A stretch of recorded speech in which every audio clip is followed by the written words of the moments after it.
Red Dragon, more like bad.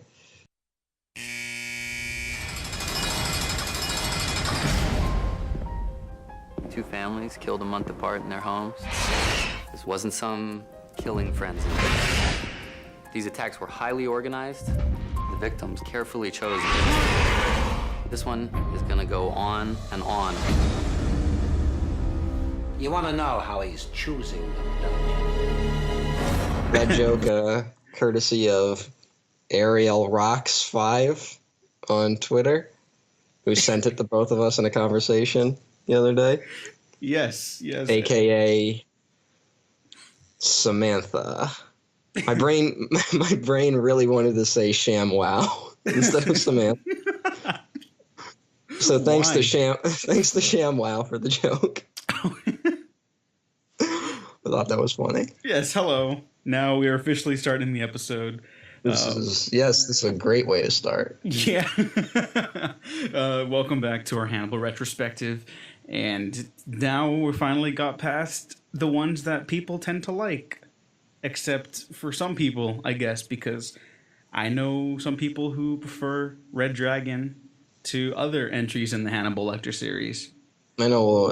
I don't know anyone actually, but I've heard of them. Yeah, they're scary, and you shouldn't trust them. We'll get to that. I'm not here to shit on anyone, but hey, I'll shit on everyone. Okay, when did I turn into the good cop of this series? You know what? I honestly couldn't tell you.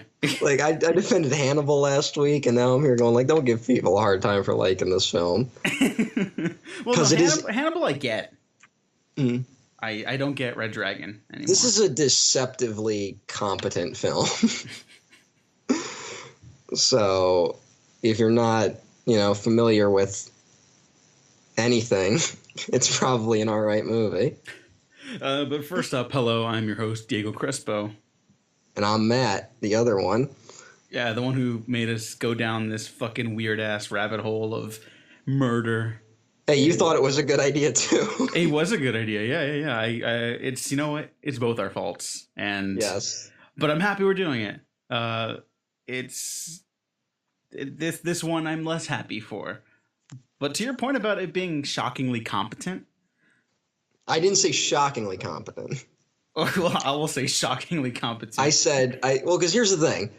The person who made this, who we will get to, because they deserve a little point where we talk about them, is a competent person, filmmaker.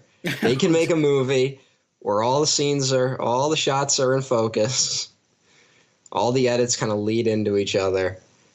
Everything works fine. It's a deceptively competent film. But if you know anything about the previous films or the original versions, I guess I should say, both the original film and the novel that this is based on, this movie is infuriating. But if you don't know anything about that stuff and you kind of go in a little clean, or maybe you saw Silence of the Lambs once in theaters and don't remember much about it except what's been parodied, you go into this, you might walk out going, all right, that was fine, because it is an interesting story. And if this is your first introduction to that story, you'll probably get caught up in it.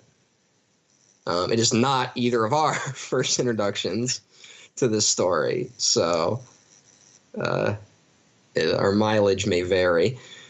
And it doesn't help that Manhunter is basically one of the best movies ever made. Yeah, far and away just better than this movie. We usually have a little more structure to these episodes, but we have not hidden our dislike of this movie and its director. So, fuck, it's a lot. There was one point you wanted to bring up. I don't know if you wanted to bring it up later, but there was another formerly respected online film critic who compared and contrasted Manhunter with Red Dragon. I don't know if you want to touch on that now.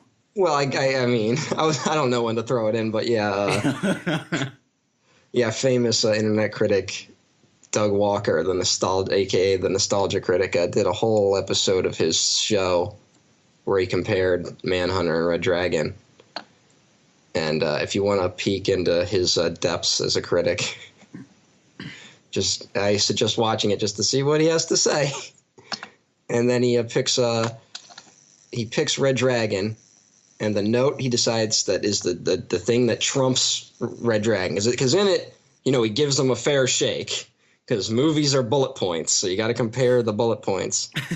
And he said that he likes the Manhunter version of Will Graham better, but he likes the Red Dragon version of Hannibal Lecter better.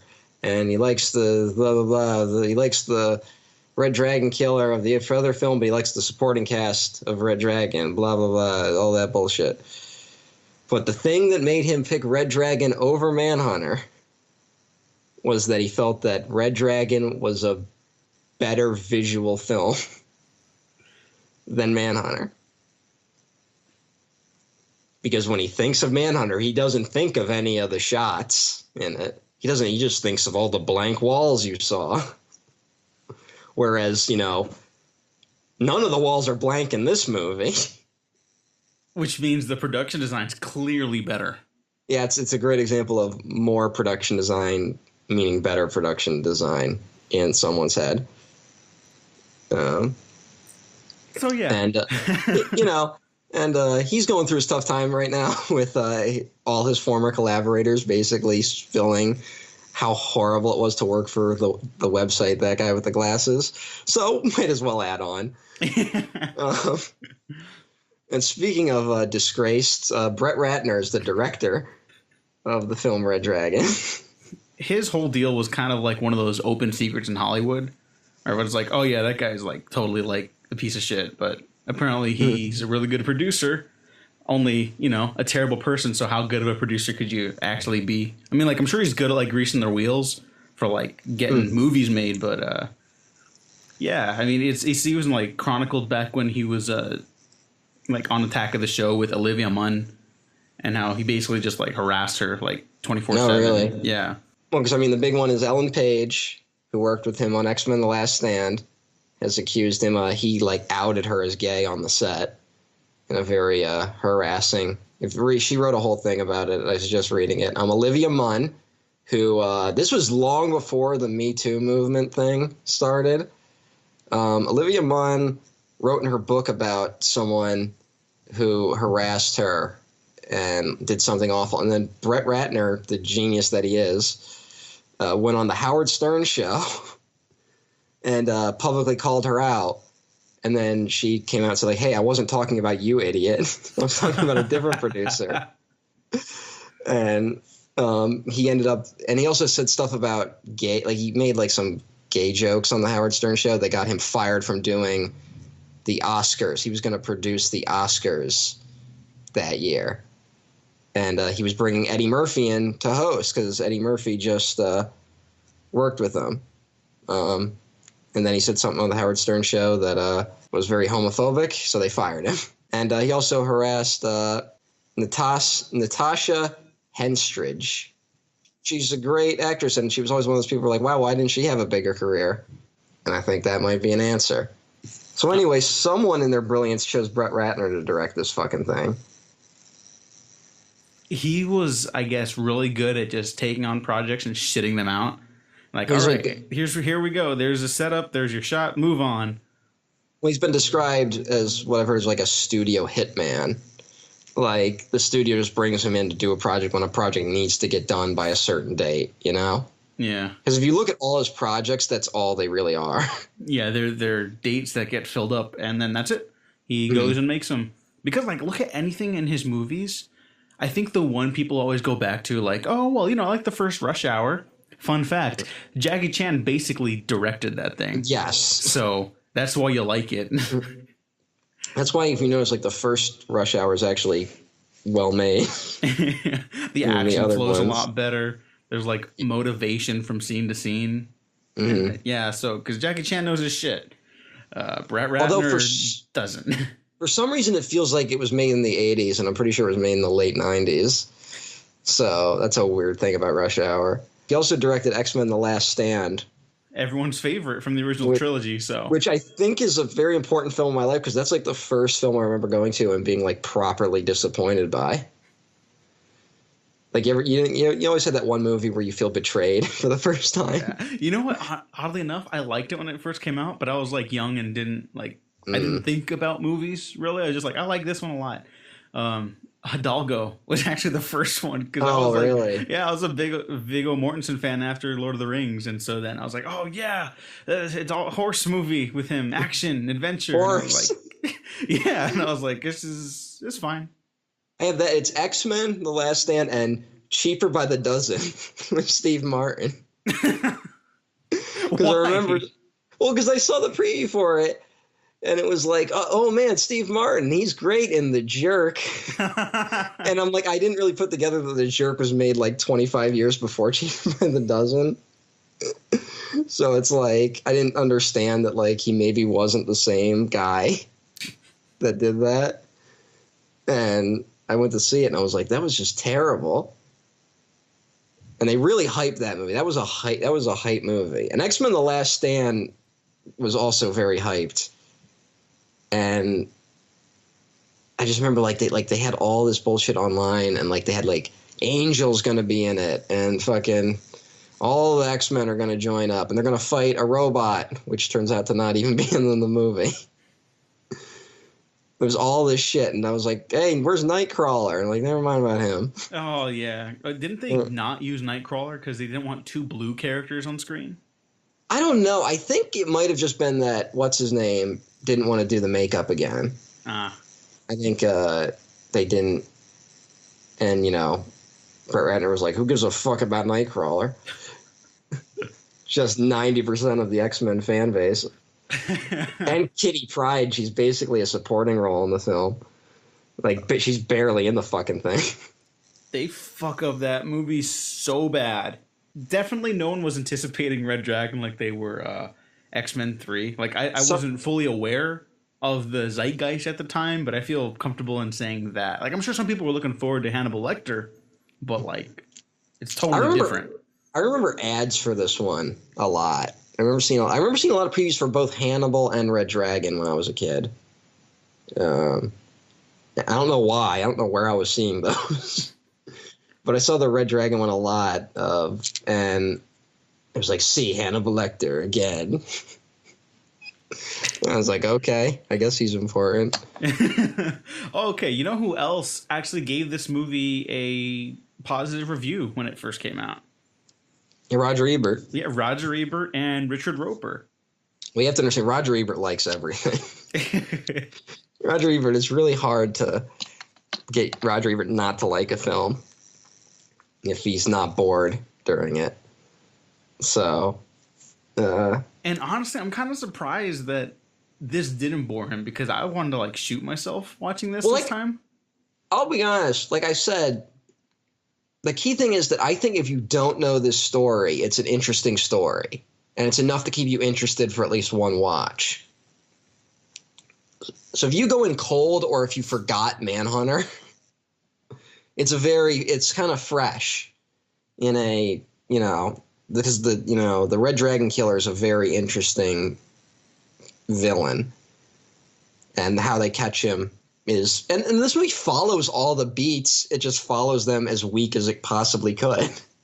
Yeah, there's no motivation to any of the shots, any of the cuts, nothing. It's just like, here is this scene for information for you, and then here's the scene after that, and then here's the scene after that, and here's like even down to like the lighting. It's trying to ape Silence of the Lambs like a lot, obviously, like with the production. The Hannibal Lecter cell, it's exactly the same, basically. It's trying to be Silence of the Lambs and Seven, because the Red Dragon Killer is like all his shit is very Seven inspired, with his like notebook, and he's basically got a evil villain layer in this version, which Dollarhide had it in Manhunter, but it was more just his house. Yeah, like it was an extension of himself, not like a layer. That's the perfect way of putting it.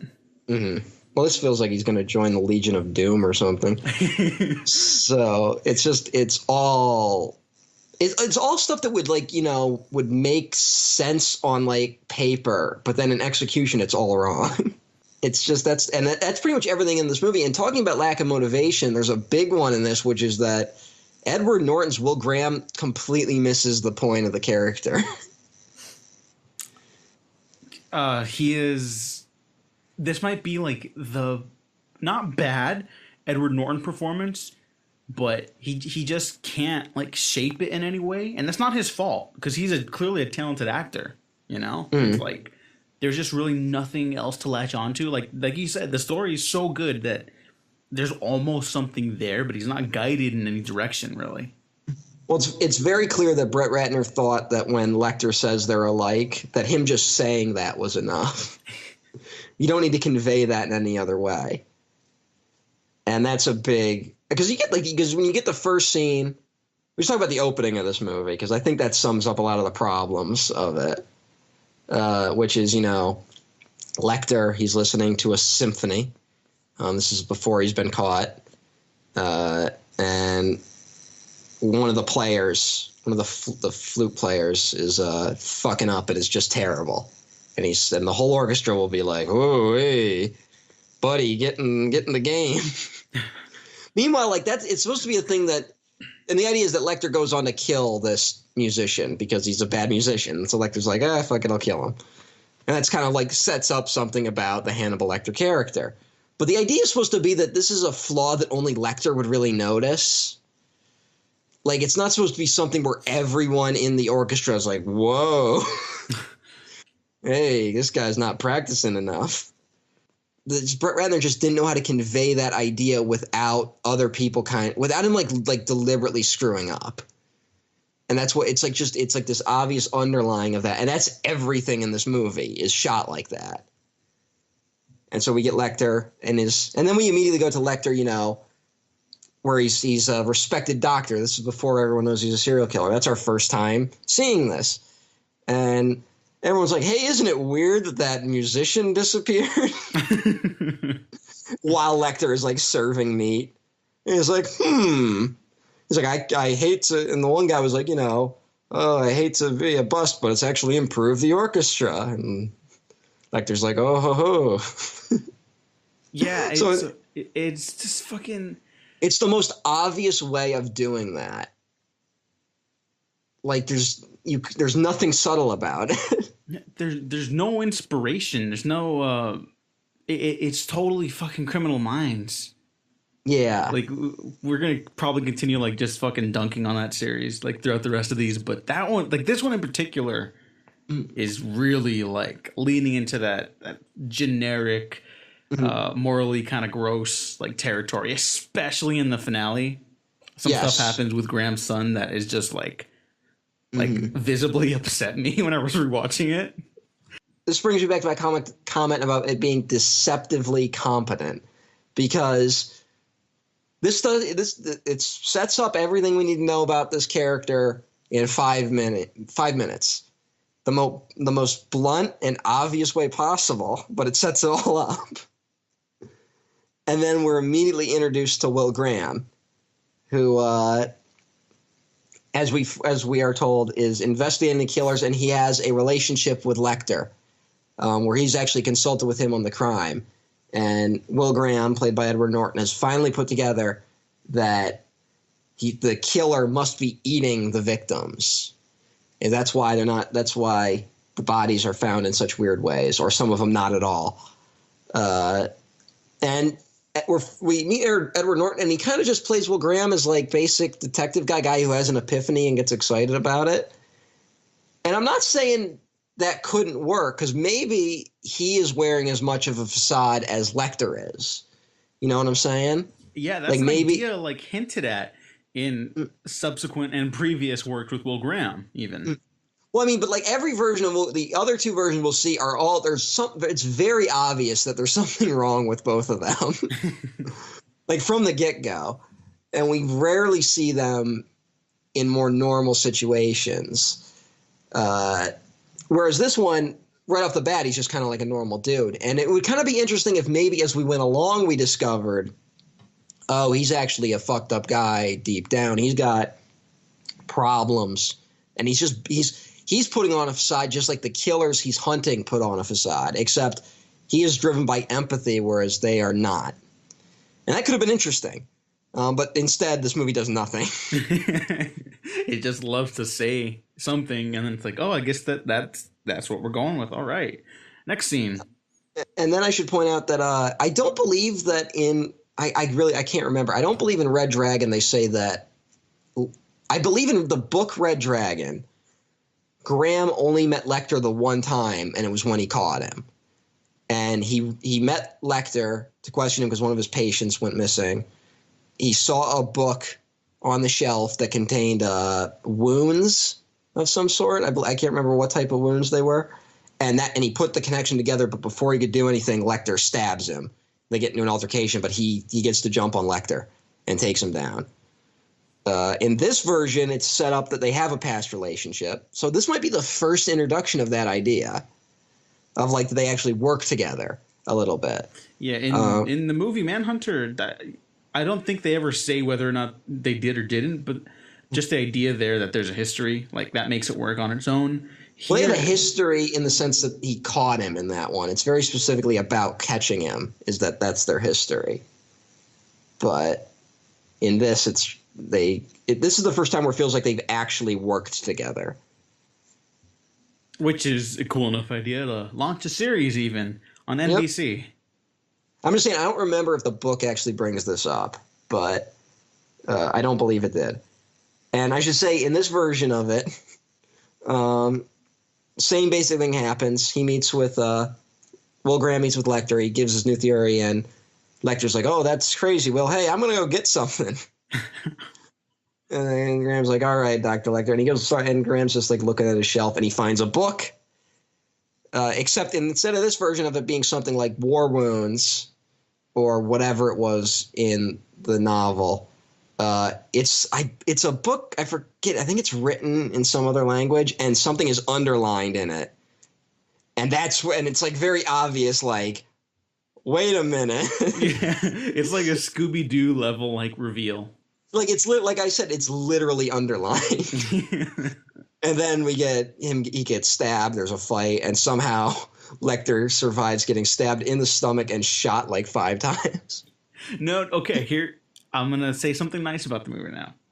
I think the way that action plays out is actually kind of exciting. It's boring because I don't give a shit, but like, there's nothing wrong with that action beat for me, anyways. Like, I guess, but it feels like it's easy to track. You see the bullets hit the wall behind Lecter. He's only shot like twice, which is still a fucking lot. So I'm just not like, I've never been shot, and I feel pretty good about that. I'd like to keep it that way, but I can't imagine that getting shot twice is. They say if you have the option between getting stabbed and shot, go with getting shot. That's hilarious because he gets both. Yes. Oh, that's great. So yeah, and then he takes him down.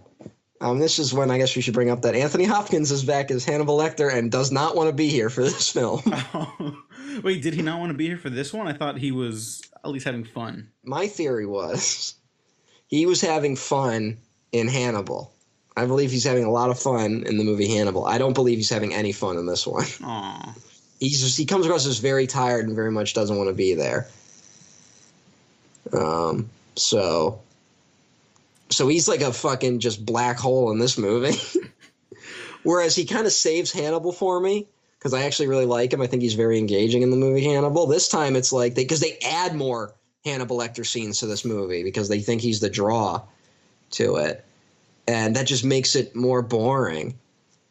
And then the other fucked up thing is that because it's not Hannibal Lecter's story at all, he just disappears in like the third act. But he also gets the final shot of the movie, which is like, now see, I almost kind of like that because again, you could do something so interesting with that, where instead of it like full on being Will Graham's story, it's a story about how even behind bars, Hannibal Lecter's manipulated all these people to like basically eat each other, Well, if Hannibal, that would be so fucking scary because then there's another FBI agent just waiting in the wing for him. Like that's a scary thought that he could still control these people. Oh shit! No, it's so stupid and fucking like prequel-y, but like you could have done something really scary with that. Yeah, I forgot that the end of this movie leads directly into Silence of the Lambs, which is fucking stupid. But anyway, which how the fuck did Jack Crawford go from looking like Harvey Keitel to Jack Glenn? The Red Dragon experience was very took a lot stressful. out of a guy. Yeah, a man grows, as they say. Fucking. Like I said, but again, that could work if Lecter was only in the beginning of this movie and only at the end. Instead, he's in the beginning and the middle, but then not in the end until the very end. So he has nothing to do with the climax of the film. it's almost like Brett Ratner's a bad director.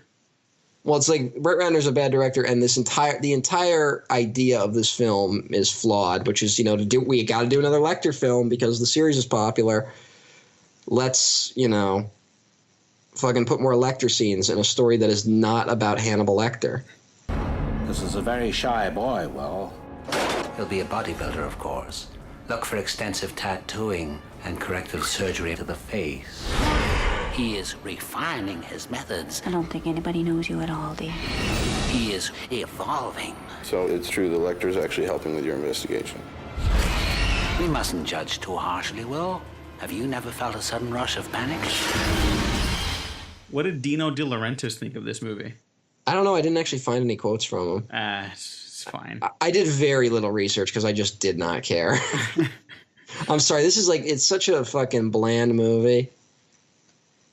And it's just boring and embarrassing. But let's go back to the characters and the actors now, because they're all very talented people involved in this. Did they even get the DP back from Silence of the... No. This is what I wanted to talk about. Yeah, they got Dion Beebe. Mm-hmm. One of my favorites, who would also go on to shoot Ant-Man and the Wasp this summer. And was the DP for the original Manhunter. Yep. And Michael Mann's Heat, and Miami Vice, and Collateral. Well, because that's what I guess I should add is that this movie very much wants to remake Manhunter instead of adapt the book Red Dragon. Because they take so much from Manhunter, from structure to moments to just the DP. It's not interested in telling its own story. It's interested in trying to redo Manhunter in a Silence of the Lambs package. I don't know what the fuck to do with that. Wait, did I say Dion Beebe? Dante Spinotti. My mistake. Dante Spinotti, the other guy. No, he did not shoot Miami Vice and Collateral or The Snowman, which Dion Beebe did shoot. Oh, no. That's a good-looking movie. That's not the problem with that movie. There's a lot of problems with that movie. But, Dante Spinotti, another very talented director. I mean, a fucking cinematographer. Fuck. This Director movie, of photography. Thank you. I should have just saved that. But no, I mean, the way this movie looks isn't the problem inherently. It's just, it's all so misguided and misused.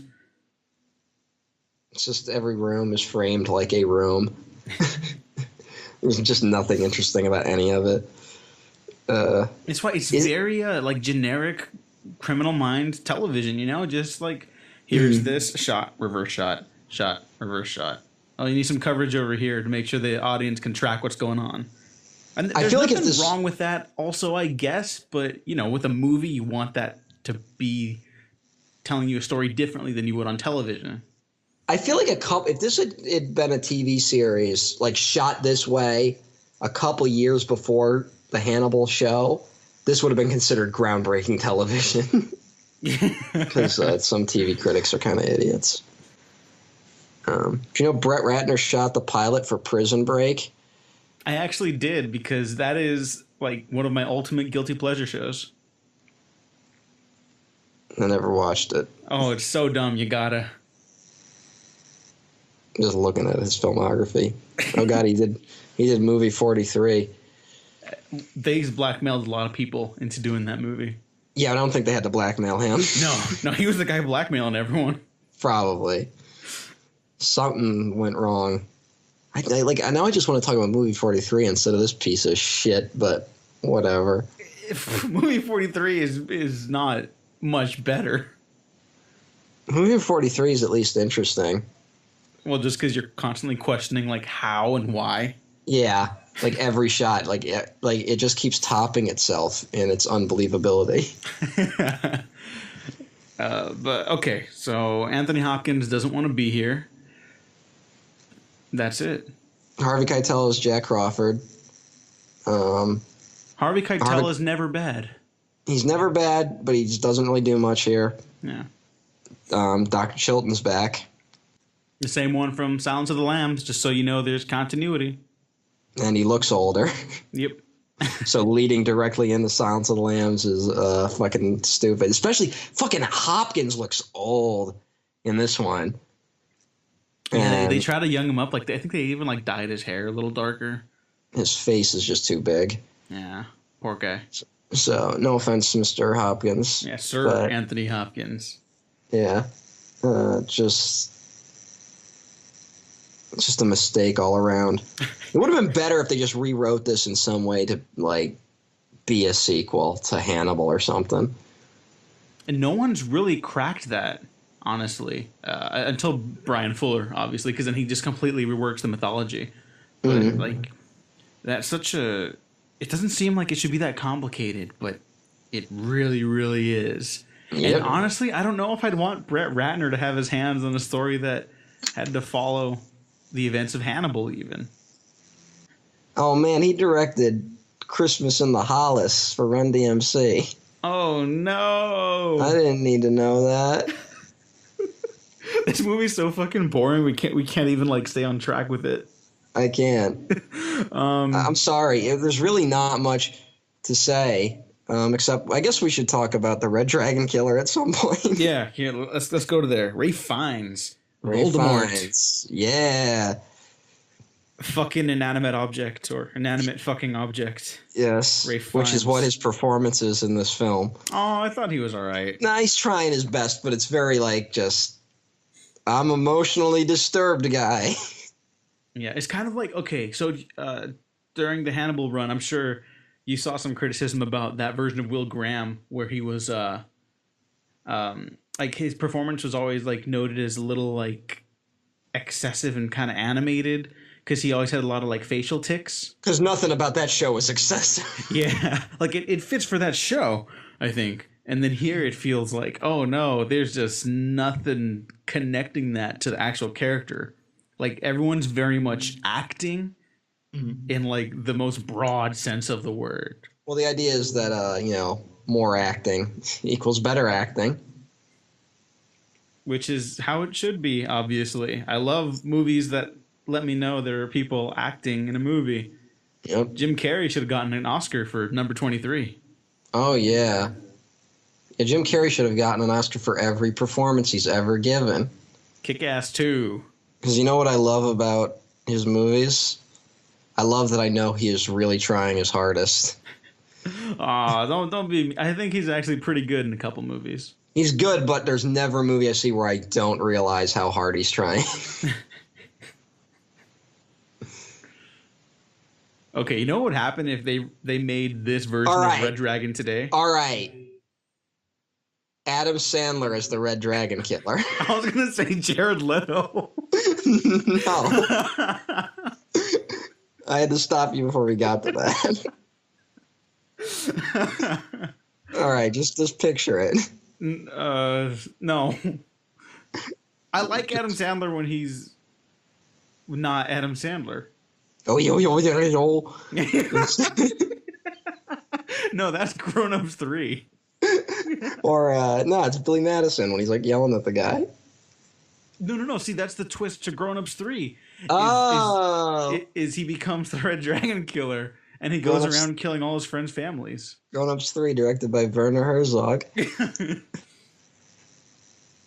I love when you emote in your performance. The grown-ups find themselves in a burning building. That's a Paul F. Tompkins bit where he pitches Werner Herzog doing Grown Ups 3. The psychological trauma of losing your wife and family and your loved ones before your eyes. I would use the friction of Rob Schneider and Sandler. Anyway. Ray Fiennes. Remember when Adam Sandler played a guy whose family died on 9/11? Oh my God, yeah. That movie confused me because I actually looked it up, and no families didn't die on 9/11 unless they were on a plane. It's like, did he die? Because he lives in New York City, so what was his family doing at the World Trade Center? I have no idea. This is an important... I don't feel like the people who wrote that film thought through their script very well.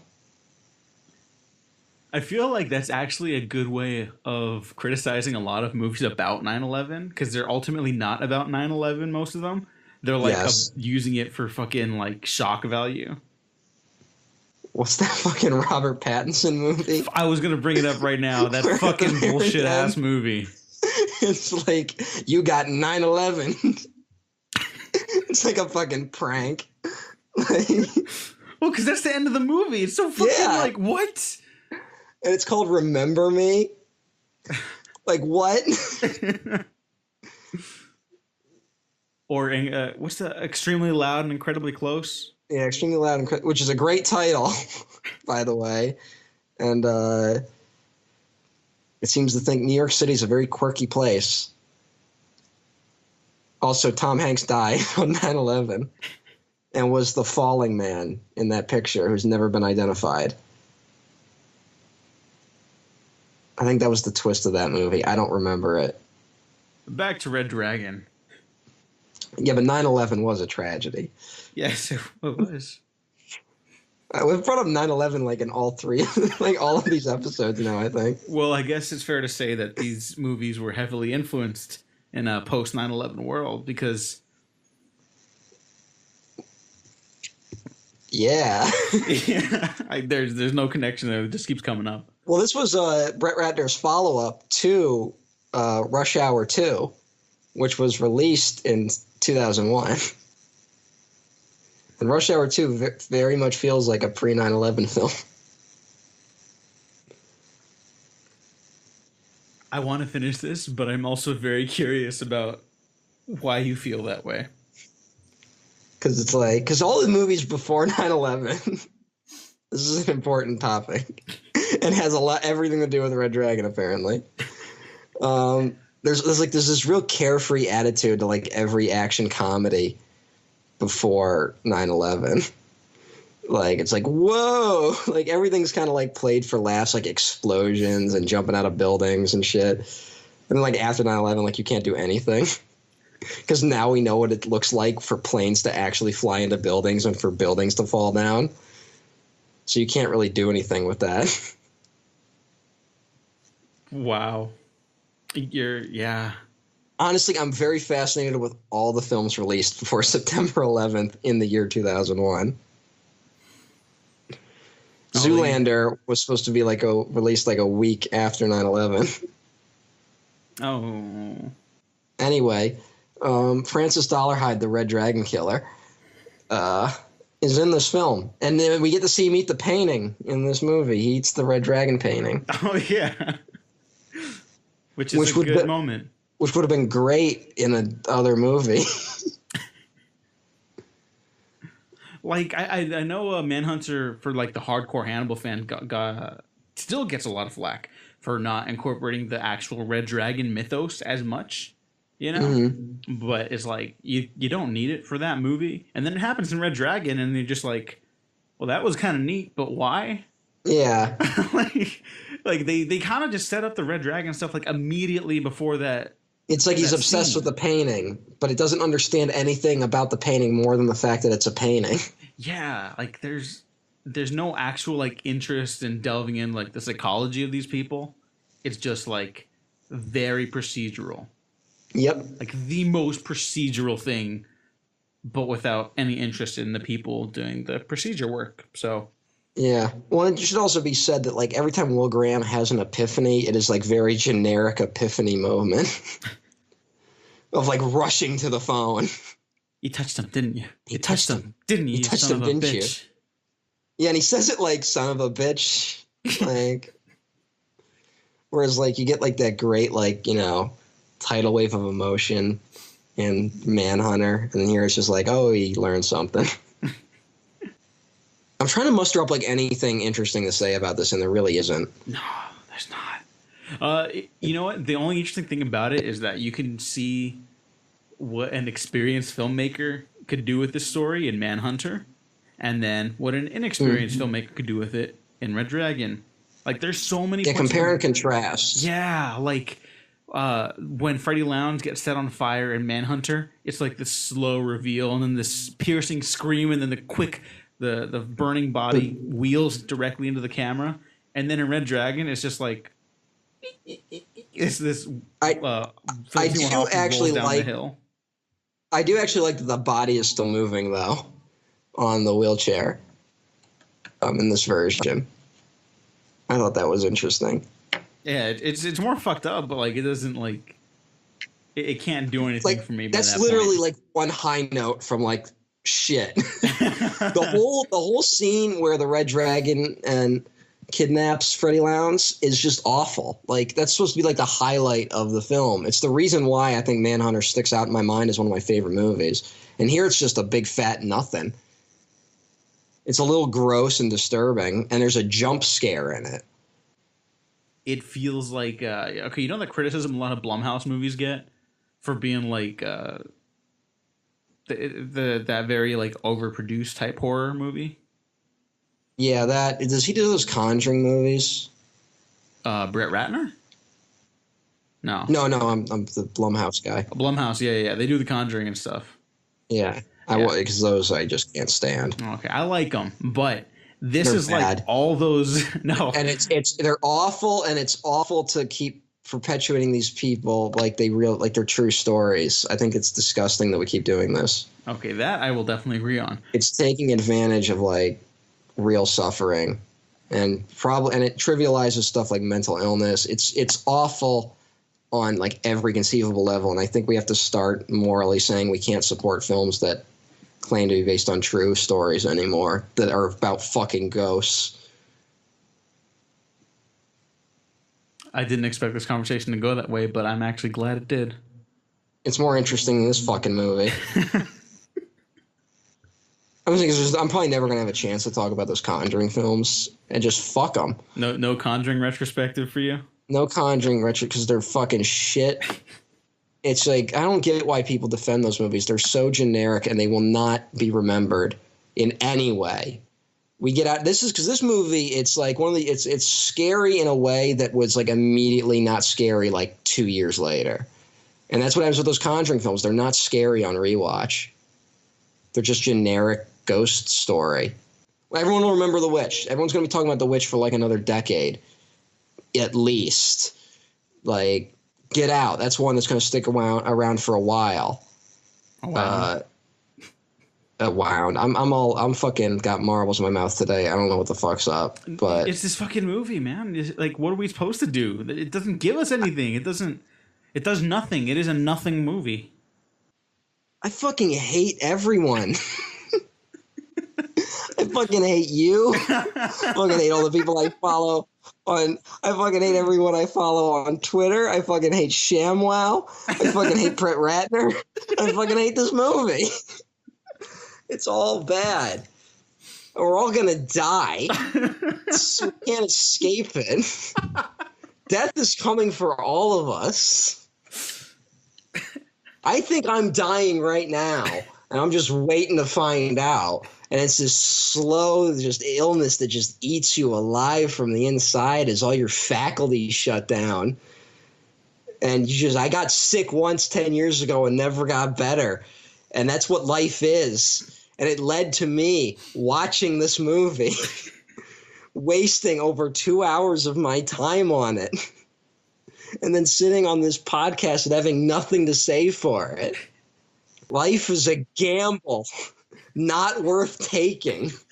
The cruel joke of existence in microcosm. So anyway, I didn't like this movie. And somehow I think I still like it less than you. Something happens at the end of this movie you wanted to talk about. Is it the kid pissing his pants? Yeah, the kid pissing his pants, then Edward Norton just fucking That kid must have to go through so much therapy after what he does to his now son. I remember. Okay. I laughed. It's hilarious, but then it's like really infuriating also.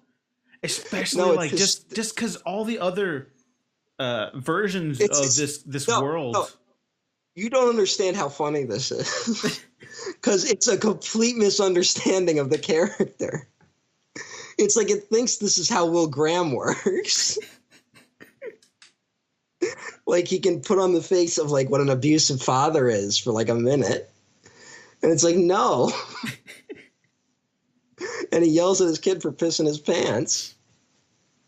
And that's how he uses his wits to get out of it. Like, what the fuck is that? Did you know that when bees ejaculate, the tips of their penis shoot off? I did not know that, no. Does that make you feel better now? Getting that off your chest? Nope. And then you know what would make me feel better? Call down! Call down! I still don't know how I'm going to feel about the next film. If it'll be better than this or at least more memorable. I have not secured a copy of the film, by the way. We seem to have picked a film that time forgot. Because I found a copy of Red Dragon. I found like 5 copies of Hannibal. Oddly enough, I get that one. Because that one's basically borderline camp, you know?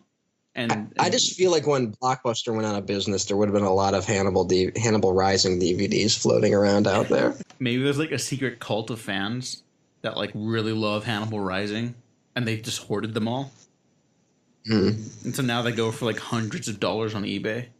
When Freddie Lounds gets set on fire, there's the guy who witnesses it is an actor named Al Brown, who played Lieutenant Valchek on The Wire. He has 0 lines in this film.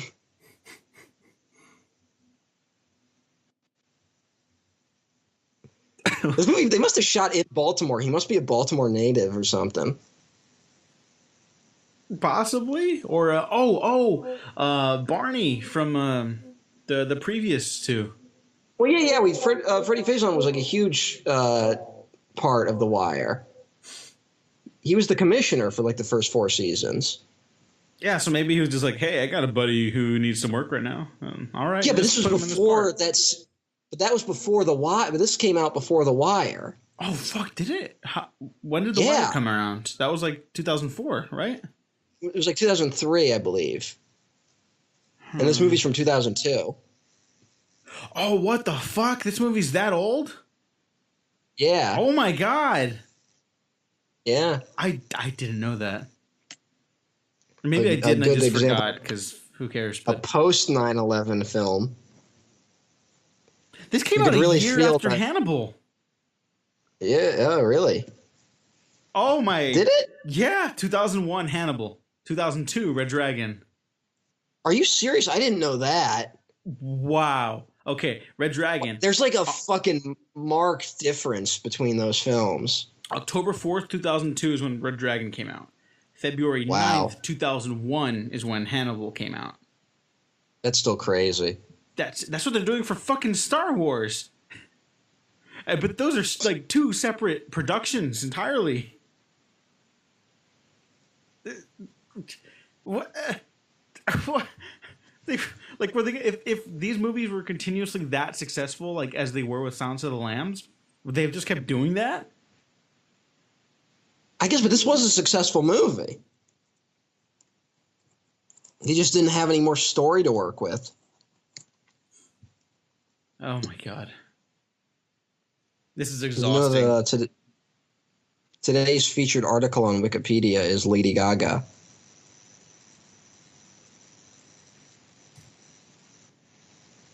So you wouldn't recommend this movie to people? I would not recommend this film.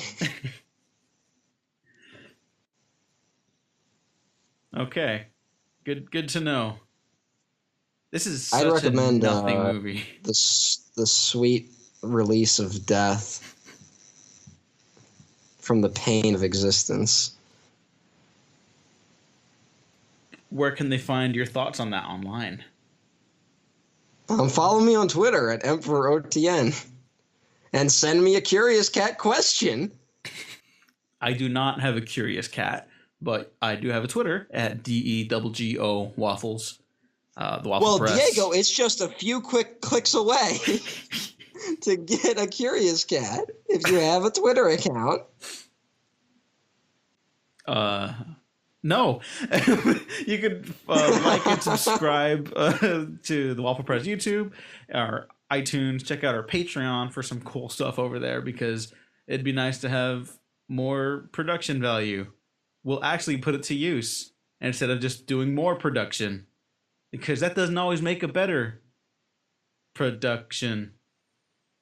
I was just trying to shit on like Red Dragon retroactively, but then I kind of lost it. I started talking. I didn't really know where I was going with that, but that's okay because it's over now.